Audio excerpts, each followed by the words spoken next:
Hello and welcome to the Gaggle, where we challenge and, if necessary, destroy media narratives. I'm George Szamuely. With me today, of course, is co-founder of the Gaggle, Peter Lavelle, host also of RT's talk show, Crosstalk. Well, you know what today is, Peter? Today is Sunday. The end of the week has come, and it has become time to determine the fate of the world. And that can only mean one thing. It's thumbs ups and thumbs down time. So some people are sweating bullets right now. With good reason. All right, so I'll go first. It's a kind of a combination of a thumbs up and a thumbs down. I mean, the thumbs up part is the Durham investigation, which has now gone into subpoena of the records of Perkins Coie, the law firm that was at the heart of the hiring of the Christopher Steele to write that ridiculous dossier about Trump Russia. But it's also, as we're finding out from the recent indictment by Durham, it was at the heart of the nonsensical claim that the Trump organization was in clandestine contact with Alpha Bank. So that was Perkins Coie. So the man, their point man, Mark Elias, who since has left Perkins Coie, and now we have Michael Sussman. But now Durham wants even more records from Perkins Coie. So that's all positive. Let's hope something comes out of this. The thumbs down part is the media coverage, because the media is now determined to say, no, nothing to see here. A lot of argy-bargy. Durham is just doing something to keep Trump happy. Completely ridiculous. Why should Durham care one way or the other about Trump? And so all the stuff about which we found out from this Sussman indictment about these computer scientists and everything, were again using information they were not even supposed to be using to cook up an absurd story. So the media are saying, oh no, this is all nothing. And the argument that they're using, every news story using, is that, well, Durham has come up with very, very little in his 2-year investigation. Well, he nailed someone on basically forging the documents to get the FISA warrant. That's kind of what he was supposed to be looking at. And with Sussman, he seems to be on the track of putting out lies in order to get the FBI to investigate a political opponent. Everything that he was supposed to be investigating, unlike Mueller, who basically didn't get anyone on actual collusion with Russia. He didn't get any Russians. All he got was this absurdities of lying to the FBI, which they weren't lying, but that's all he got. So he failed completely in delivering anything, contrary to the media presented. Oh yeah, how well Mueller's doing, but he basically didn't prove anything at all on Trump-Russia collusion. Ditto everything you said. But it's very, very discouraging is the media response, because anything. I mean, if somebody used Russian salad sauce, it was stop the presses, okay? Right. But then when you get an investigation that comes up with, read the indictment, everyone. Right. They're passing it off as like it's like a 3-paragraph thing. This thing is really meaty. I've read some of these indictments before. This is really extraordinary. Okay, right. Okay. Right. Durham works slow, but he's thorough. Okay, right. That's right. So what I worry about is it being completely dismissed in the media, and it's really worrisome, George, is that you have tens of millions of people that know about this story and have followed it. And then you have tens of others of millions of people that don't even know what it is. No. It's really a bizarre state of affairs, isn't it? Right. Yeah. Because I saw on a Fox News show, the host had a woman on that was on Crosstalk, a Democratic operative, and the predictable thing came out. Well, what about it? So what? I mean, this is what we've been waiting for. Right. And this is all proof. No, it's not. No, it's not important. Okay. Right. Yeah. I don't think it'll pass muster in court. I think it'll be thrown out. But why don't we talk about the substance of the indictment? Right. They all say, I don't think it'll stand up in court. That's right. But I mean, that's right. But imagine the story that let's say I go to the police and report some complete fake smear about you or somebody else in order to get the police to investigate you and basically to smear you, destroy your reputation. That's nothing. That's no big deal. Oh, well, hey, that goes on all the time. Really? Goes on all the time?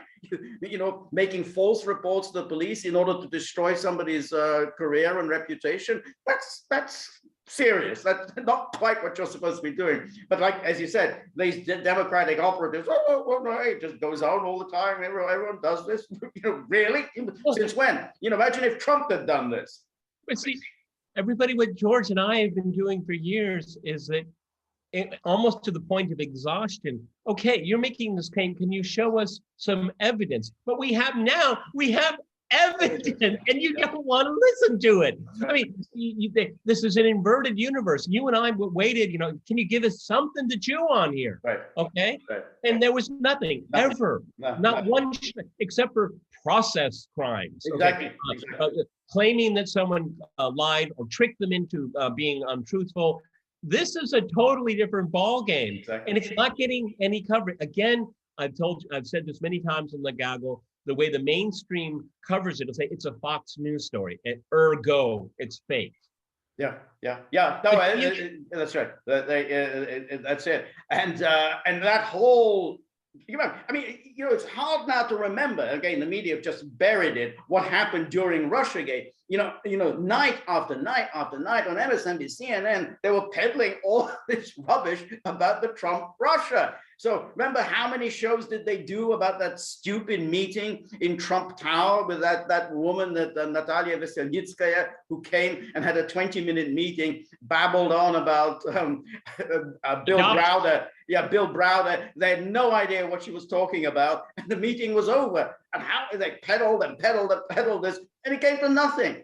And then Manafort had nothing whatever to do with Russiagate. I mean, it's all to do with its taxes. And Ukraine, not even Ukraine, exactly. But they pumped this up, and now it's apparently, let's just forget about it. Why are you bringing up all this stuff? This is all ancient history. Yeah. Well, and in their mind, and this is how it works, everyone, is that you had Luke Harding a few months ago come up with this ridiculous.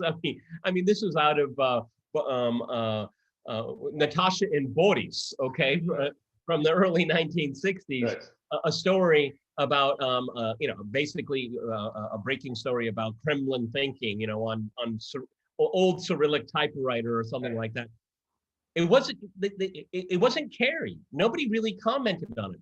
Yeah. Why? Because they succeeded in their goal. They won. They got him out. They didn't care about the means. Okay, they really did care about Trump Russian collusion. They would have jumped all over this story, but they didn't. Yes. Yeah. Because they achieved their goal. Exactly. That's why Russia kind of disappeared from the news once Biden decided that it's probably not very politic to cultivate really bad relations with Russia, and then renewed the New START treaty. And so suddenly the media just went silent. Imagine if Trump had renewed the New START treaty. I mean, what I mean, explosion. That's it. Impeachment number 3. Exactly. So, all right. Yeah. This didn't get a lot of play, but I thought it was very interesting. The New York Times ran one or up to 2 stories by a Afghan professor in Kabul, and they were quoting him from his Twitter feed, and it was basically a commentary on the savagery of the Taliban. The savagery of the Taliban is not in doubt, everyone. However, this Twitter person was a fraud. It was fake, okay? And it was information warfare. Now, George and I are going to be the last people on the internet that are going to go to apologize or explain the Taliban. We are not. Okay. But it's these forces out there that want to go back in, that want to keep us engaged in one form or another, and don't fall for it. And the New York Times did fall for it. Check out Moon of Alabama. They have an extensive article on it. But this is part and parcel of what they do. How many Twitter names are on Twitter are fake or are information spreaders of disinformation? So, a thumbs down on the New York Times as usual. And it really bothers me because this does mean something. Okay, they're trying to gin up a new narrative for whatever purposes that serve their purposes. Okay. Right. Yeah, no, I think it's right, but it's part and parcel of what the New York Times does, which is to cherry pick among tweets, and then to believe certain things without properly checking. This was not a verified account. So this was just an account, and somebody says, I think I'm the dean of Kabul University or whatever it is. So they didn't bother to check this, while at the same time, they're ready to write these fantastical stories about the Russian campaign organized from the Kremlin to discredit vaccines. This is a global campaign. And then you think, well, where's the evidence that there is this global campaign? Well, we don't need to look at that. But here, they're ready to hang an entire story, a whole story, on an unverified Twitter account. And people very quickly spotted it, that this was nonsensical. But that's the New York Times. They didn't take it down. They didn't take it down for a while. Maybe it's down now, but they had some kind of bizarre correction at the bottom that didn't make any sense as usual, and they were standing by it. I don't know if it's still up. But again, it often happens with mainstream media. They don't take down a ridiculously discredited story. I mean, the best example of that is that the Guardian and the famous Manafort's meetings with Julian Assange in the Ecuador embassy is still up on the Guardian site. So I mean, it's amazing how they as long as it's following the right political line, they just say keep it up. Okay, discredited. Who cares? Even as they are always saying Trump's false claims, Trump's discredited claims, Trump's conspiracy theory. If you talk about false claims, discredited claims, and conspiracy theories, look no further than the New York Times. Right, and that's where it comes from, and most of the disinformation comes from the mainstream media, and most of the mainstream media, the information that they traffic in, they get from their handlers in the state. So that's where it comes from. Okay. So when they're claiming you're doing it, in fact, they're the ones that are doing it. You're right. So my next thumbs down is the performance of the generals who testified on Capitol Hill. We've already had a number of podcasts this week about Milley's disingenuous attempt to show that when he was basically undercutting his commander-in-chief, he was basically subverting the chain of command, making ridiculous phone calls to China, which could quite easily have escalated into a serious crisis. We talked about that. But then there's the other aspect, which we haven't talked about, which is that the generals were pretty much undercutting their own current commander-in-chief, not just the previous one, but they said, well, yeah, we told him to keep the forces there. So 2,500 soldiers. That's what I advised him. What do you advise? I said 3,500. So they were basically saying, undercut what the president had said. Hey, well, I was getting advice from my generals, and then they said, but we of course can't go into the details of our conversations, because this is privileged conversations. I just find an amazing how generals feel that they had, that they are supposed to give advice, but then they're supposed to keep quiet about it. They're not supposed to just blab. Yeah, well, he didn't take my advice. Well, the hell with him. I mean, no wonder, everything is, down the tubes. I don't know, just an amazing arrogance that the generals displayed. These generals are more than willing to talk about their conversations with Trump. Yeah. And they spend a lot of time with the media, apparently, as Taliban took over Afghanistan. Very much, yeah. Yeah. One extra sliver to all of this is that they dumped it all on Jen Psaki. Yes. Well, it was split. Okay. So what is the truth here? We don't know because Joe Biden may not even remember those conversations. Right. Maybe that's very convenient for him, George.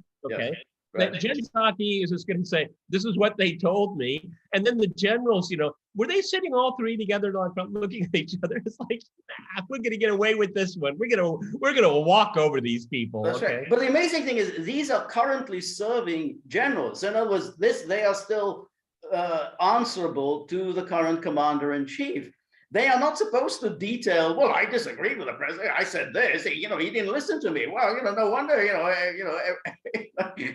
everything's down in the tubes in Afghanistan. They aren't supposed to say that. They're supposed to say, well, I gave my advice. The president is the person responsible for taking action. They don't have to go into details of what their advice was and to basically say the president is lying when he says that this wasn't the advice I was getting. So I find this, extraordinary. I mean, when we found out about what William Westmoreland was advising Johnson, that was later on, basically, and the president ignored it. But Biden got himself into a mess by, instead of saying, it's my decision, I don't care what the general said, still I'm the commander in chief. He kind of got himself into this mess by saying, well, this is what they were telling me, passing the buck. But now it's just an embarrassment. They're all pointing fingers at each other, all of whom are currently serving.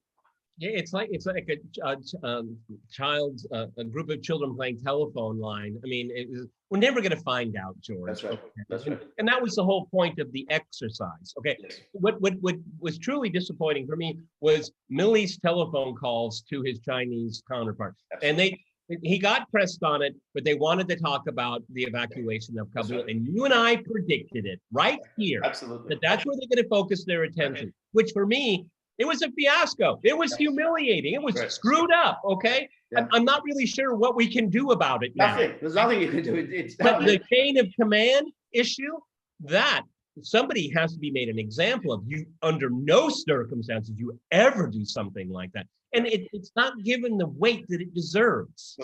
Yeah. It isn't. And precisely because, as we discussed, it could have led to a very serious crisis. I mean, if you call up the Chinese leaders and say, well, I know it seems like we might attack you, but I promise I'll give you a heads up if there is an attack. I mean, that's just going to cause absolute panic in Beijing, and could easily have provoked a preemptive attack. So what he was doing was so amateurish and so reckless. It should immediately have been relieved of all command, dishonorably discharged. Well, the next time a Chinese general, the Joint Chief of Staff is on the phone, he's going to say, "Alert!" Right, exactly. Yeah. But you have to. You can't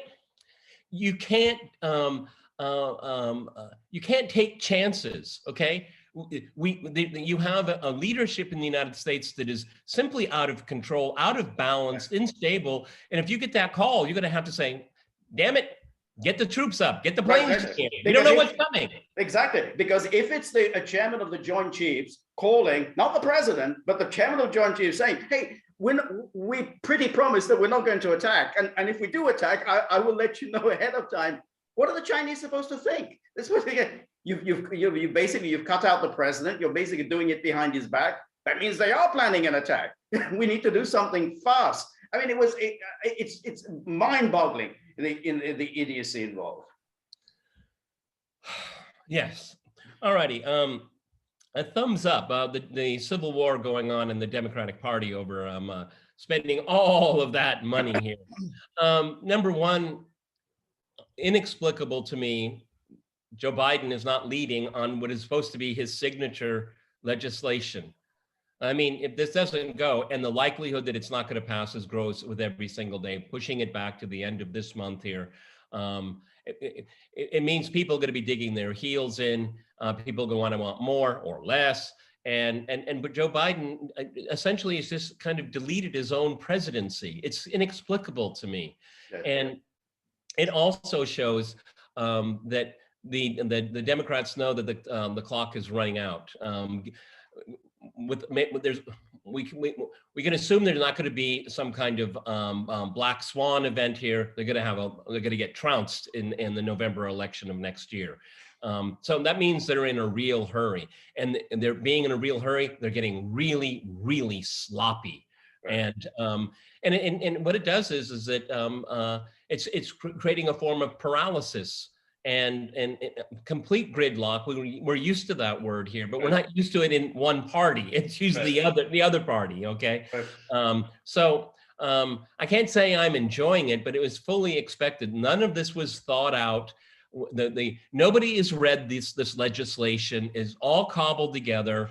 And I'm really tired of, these radicals and no, this is corporatism to its core. Right. And you bring out Bernie and you bring out Sandy Cortez and talk about it as ideology. This is a power grab, everybody, that you're going to have to pay for. It's about power. It's not about ideology. Right. No, I think that's right. And I think there's something so utterly disingenuous in the attacks, which are being often repeated in the media, particularly against this Kirsten Sinema. Now, Kirsten Sinema's position is, well, let's pass this 1.2 trillion infrastructure deal. I mean, I think it was a load of nonsense, but at least that's a position. And then let's leave the rest of it for later.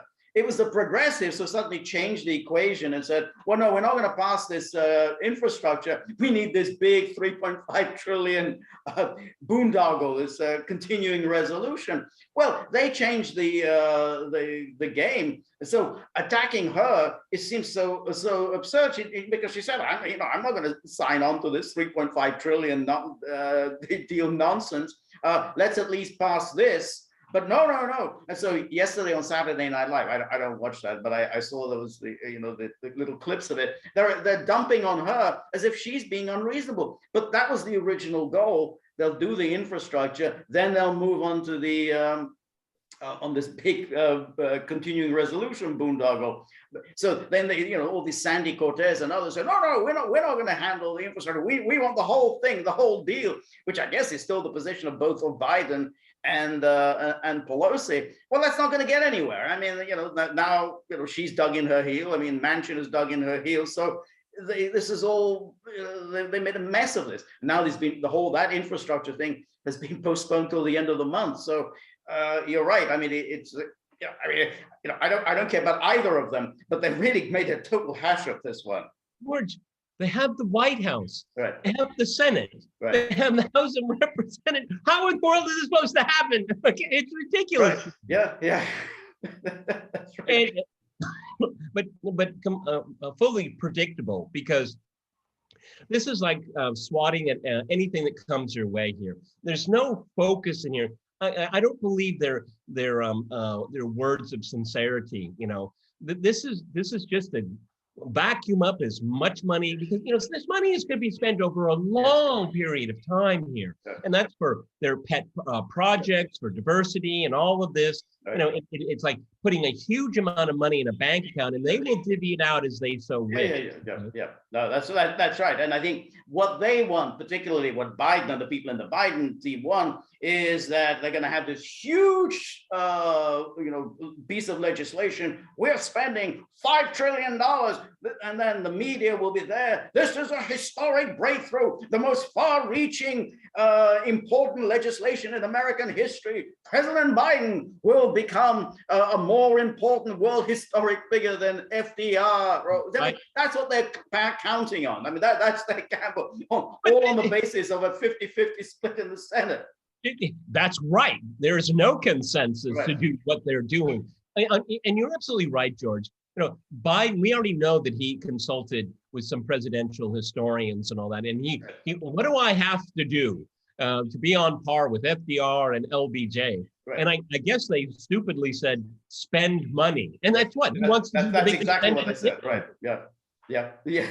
So, and that's why all the media stories are ready to go. You are the most important president in American history. And now, he's in a jam precisely because he doesn't have a mandate. He does not have a mandate for such far-reaching legislation, for spending this amount of money. 50-50 split in the Senate. They lost seats in the House. So, it's ridiculous to go on pretending that you have somehow the mandate that FDR had in 32 or LBJ mistakenly thought he had in 64. Exactly. And they wrought this upon themselves. This is unbelievable. And I don't think it's going to go anywhere. And I'm going to predict now the Biden administration is completely fizzled. We talked last week, check the videos. I don't see him coming back. I just don't see it. I don't think so. And I think what we're going to have at the very best is damage control. And when you're explaining, you're losing. Yeah, I agree. I agree. Okay, so my next thumbs down is the crime statistics that were published this week. Murder rates are spiking in America. Very, very, quite substantially from, they'd already been spiking for years before that, but in 2020, they really spiked. And again, the media have gone into overdrive. It's no, nothing to worry about. It's still low compared to what it was in the early 1990s. So now this is the new standard. However many murders there are, what assaults or whatever, it's not as bad as it was in the early 1990s. So what are you getting all het up about? No, this is quite serious. And again, of course, what they media don't underplay, which is the most of the victims of crime are Black, and most of the perpetrators are Black. It's nothing. It's not the whole, who's wasted all that time on Derek Chauvin and police brutality and whatnot. The real problem, the real crime problem, is Blacks are the victims, and Blacks disproportionately are the perpetrators of violent crime. So that big thumbs down. It's systemic racism that did that. Right. Yeah. And of course, we had the whole defund the police movement, and all of this is, of course, police are obviously thinking, hey, do I really want to get involved in arresting someone, and I could be the next Derek Chauvin sent away for 100 years, or do I basically, discretion is the better part of valor, I'm not going to get involved. But if you're not going to get involved, of course, that leads to crime. Well, and also some of these people doing these studies, they're really fiddling with the categories. They're putting non-violent crimes in with violent and trying to dilute it. So you have violent crime, but you have less violent and more, and it's ridiculous. Why don't you just have like third-degree murder, second-degree murder, and do that? What they're doing, they fiddle with it to make. Oh no, there's no crime wave here. No. Yeah. And at the end of the day, it's poor people, and usually poor people of color that are victims of these crimes. Okay, you can't say it, George. You can't say it. Okay, and when you look at the border, most of the border patrol officers are Hispanic. They need them there because they speak Spanish. Everybody, okay? No, if you're on a horse, you're by definition are racist. Okay, that's right. So and it makes you feel good about yourself, like Biden, who said they're gonna pay. I'm gonna deal with these people. They're gonna pay, not the people who are breaking the law by breaking into the country. No. It's the enforcers. So the same thing, that was the same attitude toward the police last year. Well, they are the ones who are responsible. It's all their fault. We're going to come after them. So, what do police do? If you're a police officer, say, hey, why do I need this? Either I'm going to quit the force, or I'm just going to take it easy. Why should I risk my life, or why should I risk going to prison for 100 years? I'll just let things go, and hey, somebody else can deal with the issue of the rising crime. Right, and that'll just add to rising crime. Okay, all right. I'm going to introduce my thumbs up, and I want you to put some bones on it because it's your wheelhouse. We talk about the failure of nation building. Prime example is 20 years in Afghanistan. But another example that is not well known, though intimately well known by George, is NATO needs to please end your nation building project in Kosovo. Please do that. It's time to do it, because if you don't, you're going to get a regional war, and it's on NATO if that happens. Put some flesh in it. No, I think that is exactly right. They created an artificial state that basically, they stole the state from Serbia. The Serbs don't accept this. There's a very substantial Serb minority living in Kosovo that doesn't accept an independent state there. And the more the Kosovo authorities, with or without the encouragement of NATO, try to assert their sovereignty, the more they're going to come into conflict with the Serbs living in Kosovo, and of course with Serbia proper. And so this, the cycle of violence will continue. Now, they've papered over this latest crisis. They said, okay, well, Kosovo will withdraw its special forces, and they'll be replaced by KFOR, and then they'll put, instead of putting on a Kosovo license plate, they put on these artificial stickers, and then we'll have negotiations to try to resolve this. You've basically got the same problem. You've created an artificial state that is not viable. 100 countries in the world, half the world refuses to recognize it.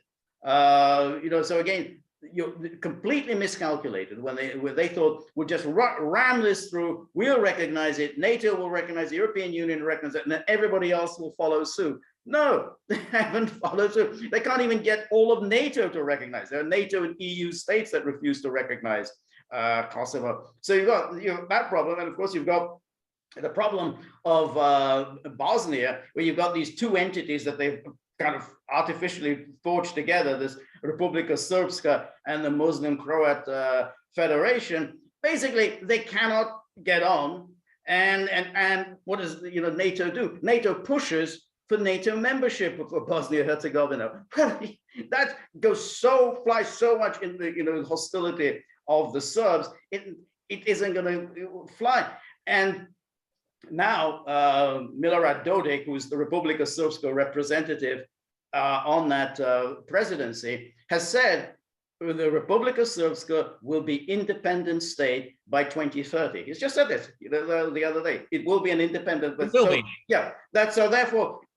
he's basically throwing down a challenge to NATO and said, this is not going to work. This artificial entity cannot survive. Just like US presence in Afghanistan, it cannot survive. You're going against the realities on the ground. Military alliances are not nation builders, George. Maybe that will shock them, okay? Right.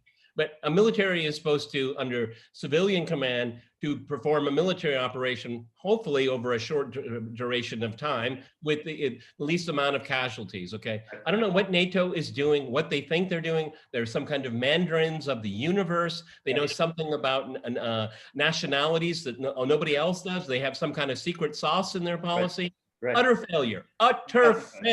Right. That's it. They think that, well, if we can dangle something like eventual EU membership, eventual NATO membership, maybe give people some boondoggles, a professorship here, a nice consultancy there, we can buy them off.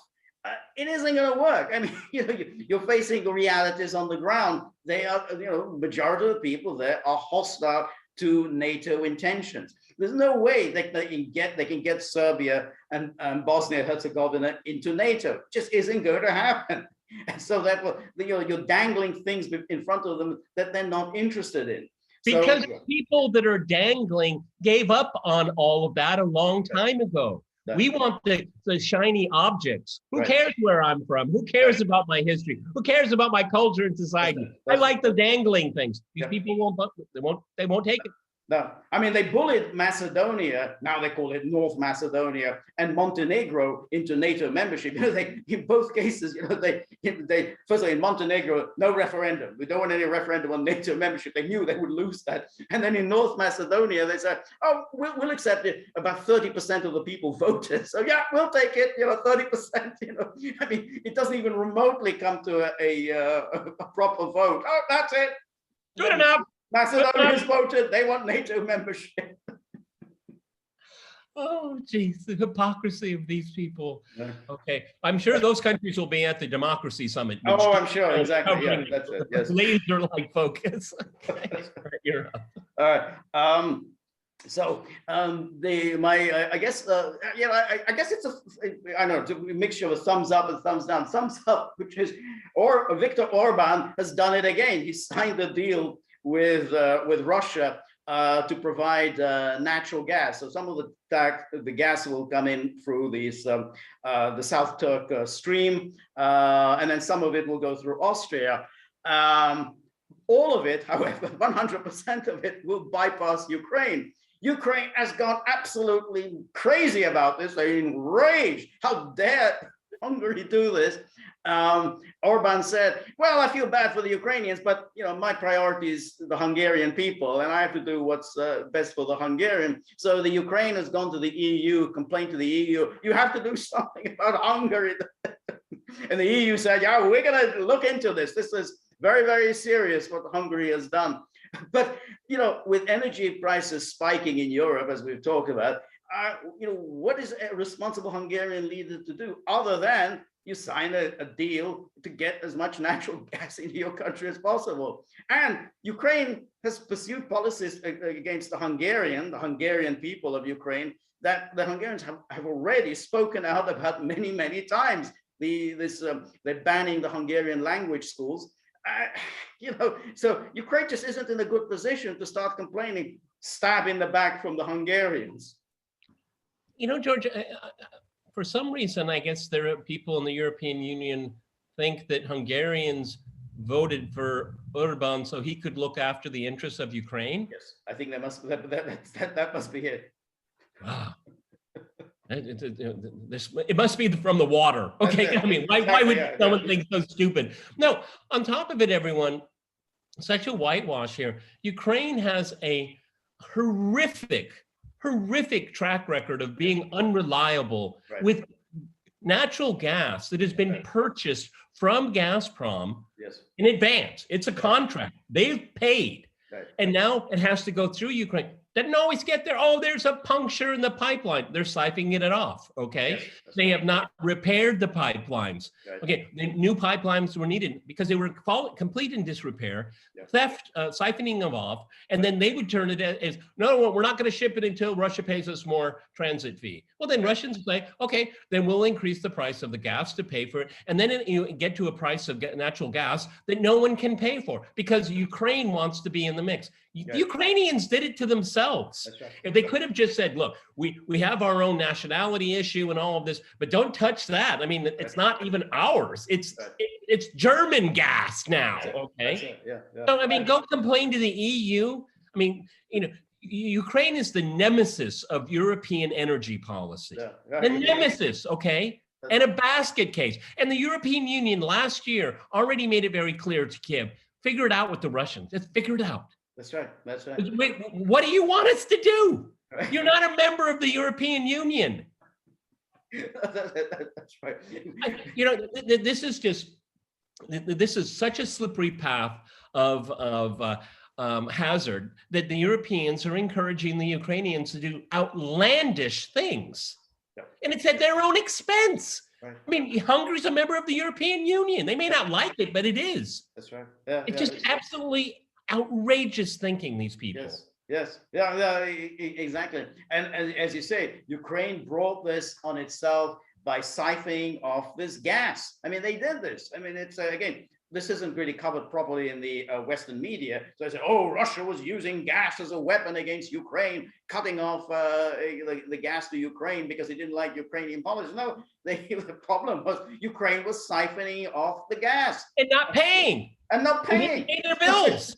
So exactly. And in fact, the reason why Merkel pushed for Nord Stream 2 was that Ukraine was doing this, that this was an unreliable source of energy. So, you know, hence we'll bypass Ukraine, and then we'll give them a fig leaf. Yeah, we'll cough up $1 billion so you can look for alternative sources of energy, do some green energy research or whatever it is. Yeah, will give you some money so you can buy solar panels from China. Yeah, exactly. That's right. Yeah, we'll give you $1 billion. That's it. But yeah, I mean, but of course, you know, Ukraine probably thinks, well, we can bully Hungary because no one in the EU likes Hungary, but you know, we can't really do it to Germany. But I mean, but there's nothing they do, and Orban knows that there's nothing the EU is going to do because it's Orban's responsibility is to make sure Hungarians are not cold in the winter. You know, isn't it really amazing, George? We talked about the whole continuing resolution in the infrastructure bill just a few minutes ago, and now we have this. You know, the European Union will throw some money to Ukraine. You know, money doesn't solve all your problems, okay? And that's what these people think. Yeah. Okay, so by giving money that will probably just simply be stolen in Ukraine, how does it resolve anything? How does it resolve? Why doesn't the European Union say, look, we'll invest in your energy sector, but you have to negotiate with your Russian neighbor, Yes. okay? Because we're all in the same boat together. You Yeah. can't cherry pick and say you want this policy, but we're going to deny this person this, and we're going to deny. It doesn't work that way. It's No. completely dysfunctional, and it encourages bad leadership in Kiev. Yes. So I mean, can you just be an adult about it and just resolve these issues? It's going to be a cold winter, everyone. Right. Erdogan, to his credit, is going to make sure his people are warm. That's what a leader's supposed to do. That's what, exactly. You know, hey, what was I elected to do? I was elected to look after my people's interests. I wasn't elected to look after the Ukrainian people's interests, particularly as they're making, you know, they're messing us over with Hungarian language schools. I mean, you know, this is something Hungarians are very sensitive about. You know, after all, you know, they lost this territory to the Soviet Union, this Carpatho Ukraine. It's populated by Hungarians. They're very, very sensitive. The idea that these Hungarians are not going to be able to study using the Hungarian language. So Ukraine has done this, and now outraged that Orban is looking after his own people's interests and bypassing Ukraine. So, I mean, but that's the fantasy world in which the Ukrainian leaders inhabit. To finish off on this point here, we have to really stress to our viewers, language is part of your national identity. I know that may not necessarily be ring true to you if you're living in the United States or something like that, but in Eastern Europe, language is part and parcel of your DNA. Right, absolutely. And denying people to be able to use their language in everyday life, at home, in way of a form of worship, you really cut to the bone there. And that's something people don't compromise, you know. It's not on the agenda. It's simply not on the agenda. Ukraine is the same thing, you know. I mean, when look, what is it, George? Like 80-90% of Ukrainians understand Russian, okay? I mean, it's really farcical, folks. Okay, it really is farcical. Okay, I mean, you know, that's it reminds me, you know, when the breakup of Yugoslavia, you know, and the Croats and the Serbs, they meet. Well, we need interpreters. No, you don't. No, you don't. Exactly. Yeah. That's right. We need interpreters. Yes, that's right. Yeah, and then they put subtitles. You know, if you put a Serbian film shown in Croatia, they put subtitles, you know, Croatian something, because otherwise, you know, Croatians just might not understand what the Serbs are saying. So yeah, that's absolutely right. All right, we mentioned it last week, but I'm going to bring it up as a kind of a thumbs in both directions.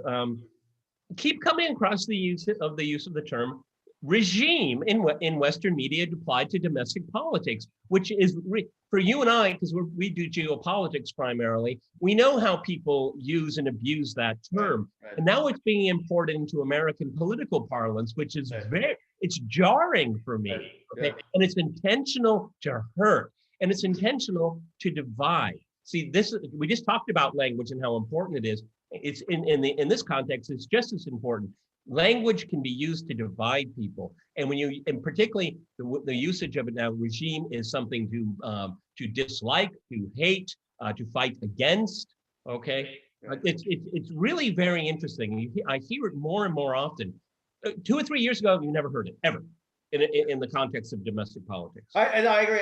I think though that it's it is a byproduct of that 2020 election. I mean, you basically got half the country that refuses to believe that this was a bona fide election, that there was some very bad things went on, that this wasn't a fair election. So when you have that, you know, ultimately there's many people who just don't think that Biden is a legitimate president. Biden never won that election. So I think it's a way of expressing something. And unfortunately, that's what you get when you have non-transparent elections. And it wasn't a transparent election. You know, people are not going to accept the outcome, and they're going to express their resentment in various ways. You know, why should I call it the administration? You know, I'll call it the regime, as if, well, they are the people in charge, but they have no real legitimacy. So it's an unfortunate consequence of that catastrophic election last year.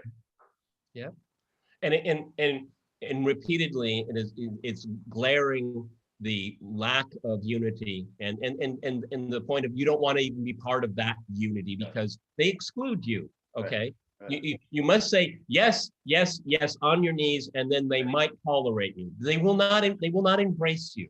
They might tolerate you. All right. So Yeah. I have a thumbs up, which is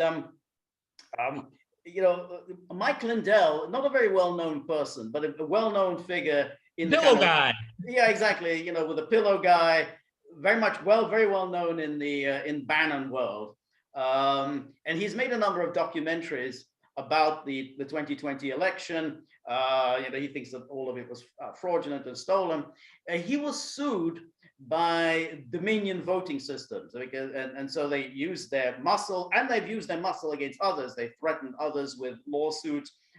They threatened Fox News with lawsuit, even if they even mentioned Mike Lindell. But anyway, Lindell has now sued Dominion. But what's interesting about this is that one of his attorneys is Alan Dershowitz.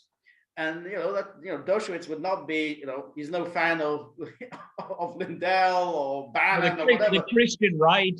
Exactly. So yeah, that's right. So, but Dershowitz's point is that there's something very dangerous about corporations using their muscle and essentially to threaten lawsuits against others if they say anything derogatory about them, and therefore just silencing speech. So he's joined this also saying, this is no good, because otherwise all corporations are just going to use their muscle to silence any criticism. Hey, we're suing you for $3 billion. And everyone's going to be terrified. Well, I'm up against this corporate giant. Well, where am I going to come up with $3 billion? So I think it's very, very interesting that this lawsuit has been filed, and that Alan Dershowitz is in the team. So we'll see how it goes.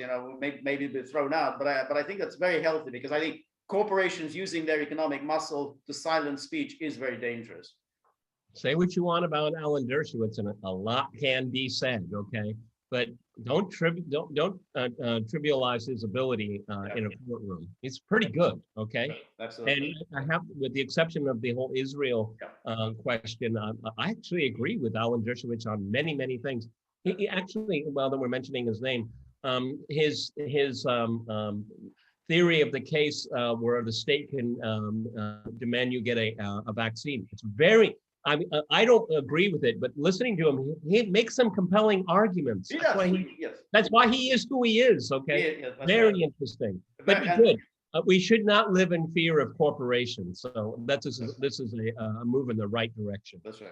Just real quickly, George and I did a separate video on it. This Middle East electricity energy deal that includes Egypt, Jordan, Lebanon, and Syria. Yes. Thumbs up on that. Okay, some pragmatism coming into a region that is full of fanaticism here. And for me, it could be a stepping stone. I don't want to build too much into it, but finally, some just kind of level-headed pragmatism. We gotta keep our people warm. Okay, and even if they don't like each other.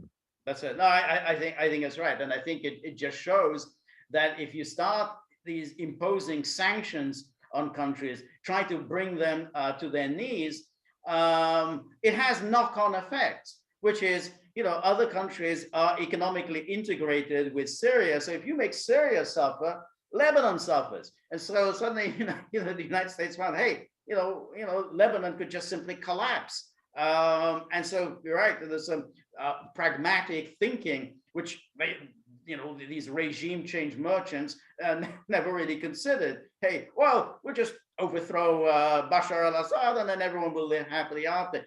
And it didn't happen. So you're absolutely right. Here is something makes sense. Syria will be able to make money now. Whether the United States will continue on a sensible, basically they're looking the other way, pretending it's not happening. Whether we don't know, but I absolutely agree with you. This is a good thing for everyone. Everyone's doing. The Lebanese are going to do well. Jordanians will do well. Egypt will do well. Syria will do well. Everyone does well, which is why probably the United States is going to try and thwart it. Well, you just said the regime change merchants. these are the people, they look at the map of the Middle East and they see these borders and they act as if they actually mean something, but they were just artificial. They were made for these people, Right, Sykes-Picot, but electricity, and trade patterns, they've been there for centuries, folks, Yeah. long, long ago, I mean, you can look at trade patterns of the Ottoman Empire. They're still right there, okay? Yeah. So these guys, the regime change merchants, think they understand the world perfectly, and it's theirs to tinker with. And the more they tinker with it, the more they create unbelievable human suffering. Yeah. Okay, That's it's right. really extraordinary. If people only knew, that could be like the subtext of the Gago. If people only knew. That's right. No, I agree. So I have a thumbs up, a kind of an amusing. There was I'm not a NASCAR fan. I don't know. That doesn't interest me at all. Any kind of car racing doesn't interest me. But yesterday there was a NASCAR race, and the winner was someone called Brandon Brown, and he was being interviewed by a reporter from NBC. The crowd at the stadium was chanting the F Joe Biden as is its quote. So they're all yelling F Joe Biden as he's being interviewed by this NBC reporter. And she, brave soul that she is, she said, "Oh, do you hear that, Brandon? They're all chanting, 'Let's go, Brandon.'" Everyone can hear what they're chanting. So F Joe Biden is a "Let's go, Brandon." You have to just admire her audacity in doing that. No, but that is so telling, because people that are ideologically possessed will hear something different. Right. Yeah. They will hear something different. Yes. Yeah. That's the kind of dangerous mindset of the ruling class. Yeah. They, when you say F Joe Biden, they hear something else. Yes.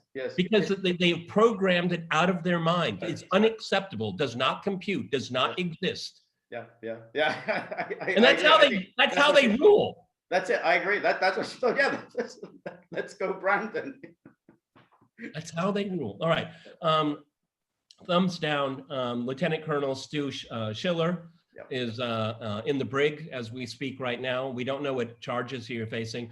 To remind everyone, he did a first interview, first podcast video on Facebook, challenging the military leadership to take responsibility, specifically in the case of the botched evacuation of Kabul. Then he made another video explaining what he was doing. Then he was arrested. Apparently, he basically signed off, resigned to the fact that he was going to be thrown out of the military. He was going to be arrested, and now he sits in the brig. George and I are not military. We're not JAG Corps guys. I think a case can be made that he did break the chain of command. However, at the same time, having someone in the armed forces point out the obvious to everyone, I think there has to be a cutout for that kind of thing here. I think inevitably, no matter what happens, he will be forced to leave the military. I don't think he should have his pension taken away from him. He did 17 years. He did a number of tours. He did his job as he understood it, and that's the whole point, George. That's the whole point. Maybe his statements were out of line, but he did his job. Now, the brass didn't do their job. They haven't done their job for decades, okay? And having a lieutenant colonel actually say the obvious, I think that the penalties that he should face shouldn't be life-threatening to him and his family, okay? Well, I think that's right. I mean, first of all, why exactly is he in prison? I mean, he hasn't been charged with anything. Yeah. Exactly, he hasn't been charged with anything. So even if it's justifiable to take some disciplinary measures against him, like relieve him of his command. If you're going to court-martial him, bring your charges and then court-martial him. But don't put him in prison without facing charges. What exactly has he done? And then allow him the due process that everyone, whether you're in the military or you're not military, you are allowed due process, and you are not just supposed to be locked up in the brig waiting for somebody to come up with some charges against you. So his treatment is absolutely outrageous. So, that's absolutely right. As a thumbs Well, and down. look, from what we know, I think it's fair for us to say it's because of the two videos that he made. Did he in any way, shape, or form incite violence? No. Is there any hint that he was involved in some kind of larceny, stealing from the military? No, there's not that there. Is he a threat to himself? Well, a doctor needs to determine that. Is he a flight risk? I doubt it, okay? So, I mean, there's no reason in the world. You're right, relieve him of his command and say you're summoned to a hearing on date whatever, okay? Right. Why the brig? That's right. Well, exactly. It's up to the military prosecutors to bring a case against him, and it's up to them to prove their case. Prove whether these videos were a serious violation of the Uniform Code of Military Justice. They have to prove that case. They can't just simply assume that this has happened and you throw him in the brig. That is just simply unacceptable, and it's clear that they are treating him in a sadistic way because of the humiliation that they've suffered at his hands. They know what he said was true, and then we say, "I want accountability." We're not getting accountability. We're getting these generals who made a complete mess of it, and then they're pointing fingers at everyone. Oh, it's Biden's fault. It's Ghani's fault. Not me. Hey, I've got a fruit salad on my chest. I did my job. So yeah, he's absolutely right. He said, look, I think he felt very strongly about this. Understandable. But if it is a violation of Uniform Code of Military Justice, then prove it. Don't just imprison someone. Well, they're playing with fire with this. They're in a big, big way. I don't know the number, George, but how many tens of thousands, hundreds of thousands of young men and women went through Iraq and Afghanistan? And I think Stu speaks for a lot of them, okay? A lot of them. And then you have the smarly guys, these generals, just parsing their words, knowing that they're not going to ever be called on the carpet for what they did and how they're going to profit from it, okay? It's going to be a lightning rod. I mean, this is going to get, because it's interesting because, it's the military.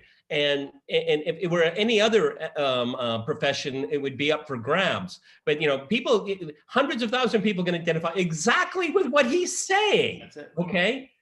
Yeah. And his fate is going to, if the military and the state don't play this right, and they're already playing it very, very wrong, this is going to turn into a political issue, okay? Because people feel very visceral about it. As of, I think, Thursday of last week, he has some kind of a crowdfunding going on. It was over $200,000. I'm sure it's doubled by now. Okay, but these people don't understand. This cuts away from politics. This is much more than just politics. Okay, it's the ultimate punching down, and that's when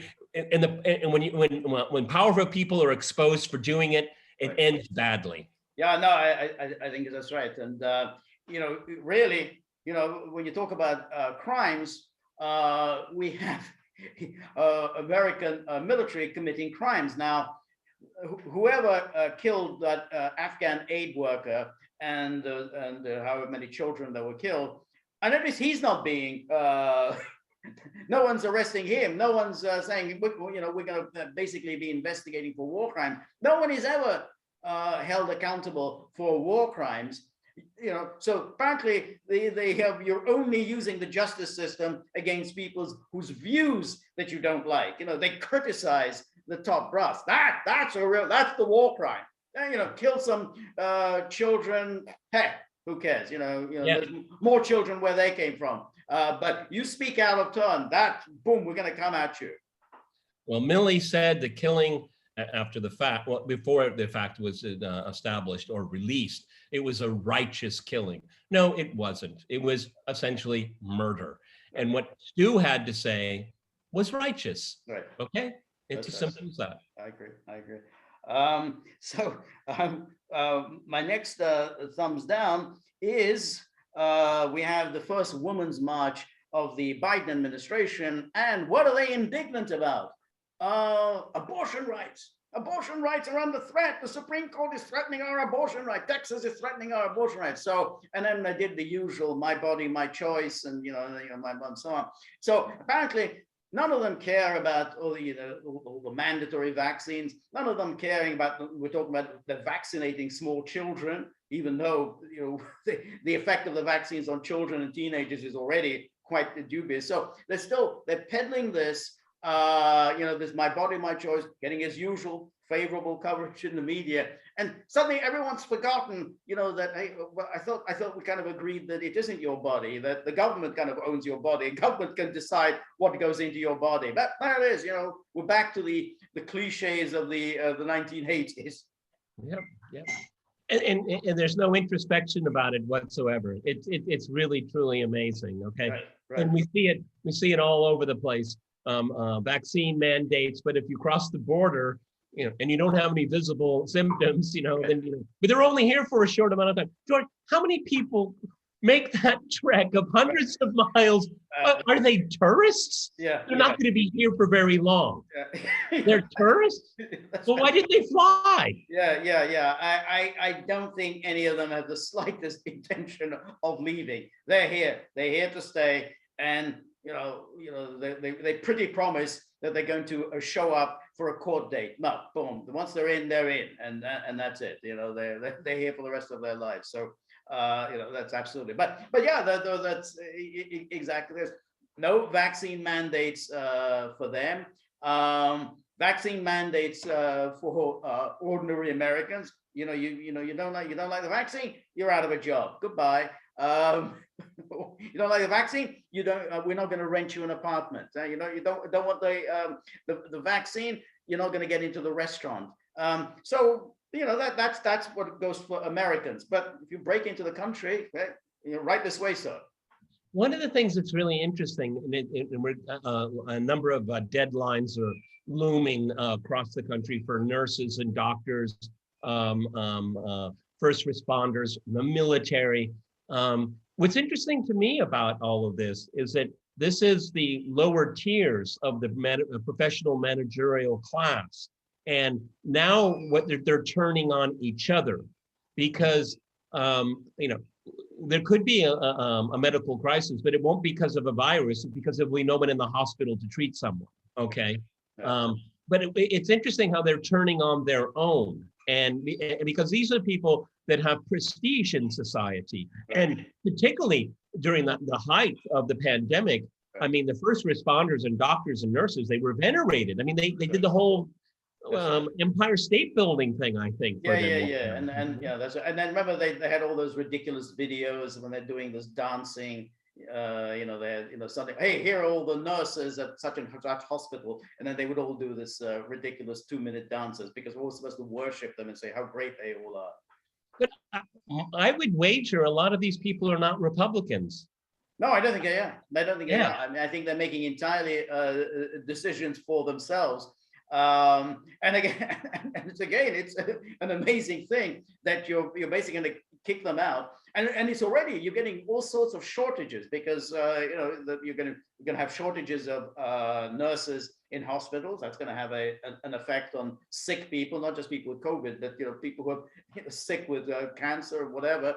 But it's affecting other spheres of the economy. You have like truck drivers. I mean, I think it's happening in the UK. You have truck drivers that can't come into the country, and suddenly, well, lo and behold, you have a petrol shortage because you don't have. There's going to be shortages of labor everywhere because of these vaccine mandates. There's a shortage of intelligence, George. That's what we have a shortage of. Okay. I mean, again, George and I focus primarily on geopolitics, but one of our favorite phrases here is the law of unintended consequences. And this is, again, another derivative outcome of the law of unintended consequences. Right. Do you have any idea what you're doing? Right. No is the answer, okay? Right. No, that's right. I mean, I think this is, they had no idea. They embarked on this radical social revolution, locking down the country, vaccine mandates, and everything without really thinking this through. Hey, do you know what happens when you lock down an economy? Do you know what when you start forcing people to take vaccines? How people are going to respond. They just like, hey, this is fun. It's like everyone is like AOC. Like we are all AOC now. That's the mentality of AOC. And everything will be fine. Everything will be fine. Exactly. Yeah, we're all good. Okay, that's all I have for this week. I'm pretty much running out. The only thing that just a minor thing that we had another one of our drone strikes in Syria last week, and someone called Salim Abu Ahmad, who is apparently a top ISIS leader residing in Idlib, was killed. Huge celebrations. We nailed someone. We have absolutely no idea whether this Salim Abu Ahmad was indeed killed, whether Salim Abu Ahmad is indeed a top ISIS leader. But it's interesting that he was in Idlib. Now, Idlib survives thanks to U.S. intervention. Which it's kind of stepped in again and again to prevent the Syrian government and the Russians from dealing with Idlib. And so he's like, whoa, we killed an ISIS leader who was in Idlib. He wouldn't be there if you'd have allowed the proper authorities to take care of Idlib. George, right now here in Moscow, it is 2:37 p.m. on this Sunday. If they wanted to get rid of ISIS in Idlib, they could have it done in 24 hours, okay? Yes, exactly. And I mean it, folks, okay? Yeah. They're out there in the open. It's even former officials saying this is the highest concentration of jihadists in the world. That's right. Okay. Yeah. And they're protected. Yeah, protected, exactly. I mean, remember Trump, one of his boasts. Oh, I killed, Ali Baghdadi. Well, you killed Baghdadi because you didn't allow the Syrian government to take care of Idlib in the first place. So there wouldn't be any Baghdadi in Idlib if it hadn't been for you. Yeah. Sad state of affairs. Yeah. All right. Well, I think I'm done too. So I guess what we can say is that some people can breathe freely. And some people are just, there's perdition for them. We got our eyes peeled. That's right. And, so I hope. Don't rest easy. All right, don't rest easy. You got seven days to get your act together. Otherwise. Oh, they could destroy the caliphate in Idlib if they wanted to in 7 days. All right. We're on Locals, everyone. So go to the gaggle.locals. Quiet, I'm not done yet.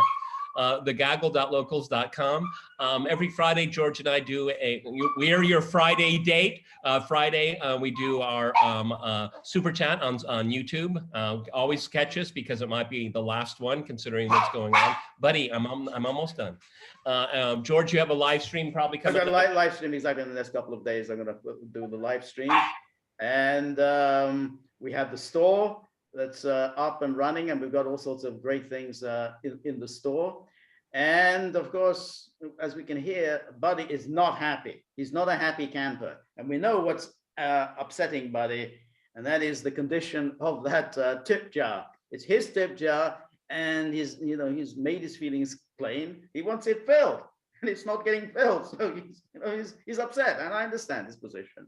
He's on your side. He's on your side. Okay. Yeah, exactly. So put whatever he can do to help keep Buddy happy, to help fill the tip jar, would be most appreciated. We're very grateful for all of your generosity, your friendship, and support.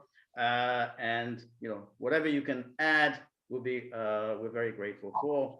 And the more you can provide us, the better the product will be. And remember, if you like the Gaggle, please like, share, and subscribe. See you soon. Bye.